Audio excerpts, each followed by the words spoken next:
সুপ্রিয় শিক্ষার্থী বন্ধুরা, ম্যাথ গ্রাউন্ডের সবাইকে স্বাগতম। আজকে আমরা 5 ক্রমের ম্যাজিক বর্গ কিভাবে তৈরি করতে হয় সেটা শিখব। এখানে দেখো চিত্রে এখানে আমরা যে বর্গ আঁকছি, আসলে যে কয়টা ক্রম হয় তার বর্গাকার বর্গ করলে যে কয়টা ঘর হয় মূলত সেই কয়টা ঘর প্রয়োজন হয়। যেমন আমরা আজকে শিখব 5 ক্রমের ম্যাজিক বর্গ, তো সুতরাং এখানে আমাদের বর্গাকার ঘর নিতে হবে 25টা। 5 5 25টা, এইদিকে 5টা, এইদিকে 5টা, এভাবে পুরা ঘর ফিল আপ করলে আমাদের হবে 25টা ঘর। তো অলরেডি আমরা কিন্তু 3 ক্রমের ম্যাজিক বর্গ করে আসছি। সবসময় রাখতে হবে যে সবার উপরে যে লাইনটা আছে এই ঘরটা, এই ঘরগুলোর মধ্যে সব থেকে মাঝের যে ঘর সেইখানে আমাদের 1 লিখতে হবে। তো আমরা লিখে ফেলাই 1।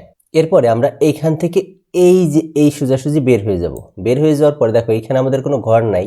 যেহেতু এইখানে ঘর নাই, তো আমাদের প্রথমে ট্রাই করতে হবে যে আমরা একদম ডান দিকে নিচে চলে আসব। তো আমরা যদি ডান দিকে নিচে চলে আসি, একদম সবচেয়ে নিচে যে ঘরটা আছে সেই ঘরে আমরা লিখব।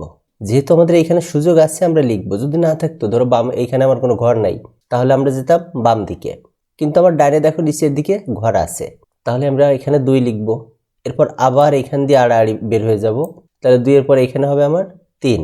অর্থাৎ আমরা যদি আড়াআড়ি বের হয়ে ঘর পাই সেখানে অবশ্যই লিখব, মানে ধারাবাহিকভাবে লিখে যাব। তাহলে 2 এর পরে 3, 3 এর পর আবার এখান থেকে বের হব। বের হয়ে দেখো এই যে এইবার এইখানে ঘর নাই, ডান দিকেও ঘর নাই। তো ডান দিকে ঘর না থাকলে আমরা কোন দিকে দেখব? বাম দিকে। তো দেখো বাম দিকে আছে, তাহলে বাম দিকে সবার পিছনে চলে যাব। তাহলে এখানে কত হবে? 4। 4 এর পরে আবার এরকম বেরোবো, এখানে ঘর পাইছি, তাহলে এখানে 5। 5 এর পরে দেখো আমরা যদি এখান দিয়ে বের হই, তাহলে এখানে কে আছে? 1। সুতরাং এই ঘরটা আগের থেকেই ফিল আপ আছে। যদি আগের থেকেই ফিল আপ থাকে তাহলে আমরা যে ঘরে আছি সেই ঘরের নিচে লিখব। 5 এর থেকে নিচের ঘর কোনটা? এটা, এখানে 6। 6 এর পরে আবার এরকম বের হব, তাহলে এখানে হবে 7। 7 এর পরে আমরা আবার এরকম বের হলে এখানে হবে 8। 8 এর পরে আবার এখানে বের হলাম। বের হয়ে দেখো এখানে ঘর নাই।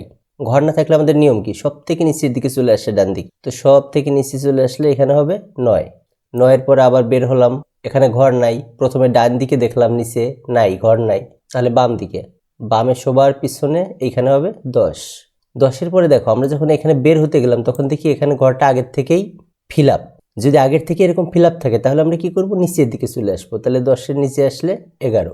11 পরে তাহলে এখানে হবে 12। 12 পরে এখানে আসবে 13। 13 পরে 14 আসবে। এরপর এখানে 15। 15 পর যখন আমরা বের হলাম, দেখো আমাদের এইখানে নিচেও নাই, ডান পাশেও নাই। যদি দুই পাশেই না থাকে আর সামনেও ঘর না থাকে, তাহলে আমরা যে ঘরে আছি ওই ঘরের নিচে লিখতে হবে। তাহলে আমরা এখানে 16। 16 থেকে আমরা বের হলাম, দেখো এখানে ঘর নাই, আবার ডানের দিকেও ঘর নাই, নিচের দিকে। তো আমরা এদিকে বাম দিকে আসব। বামে সবার শেষে এখানে আছে কত? 17। 17 পরে আবার বের হলাম, এখানে ঘর নাই। যেহেতু ঘর নাই আমরা ডান দিকে আসব। ডান দিকে সবার নিচেই, তাহলে এখানে 18।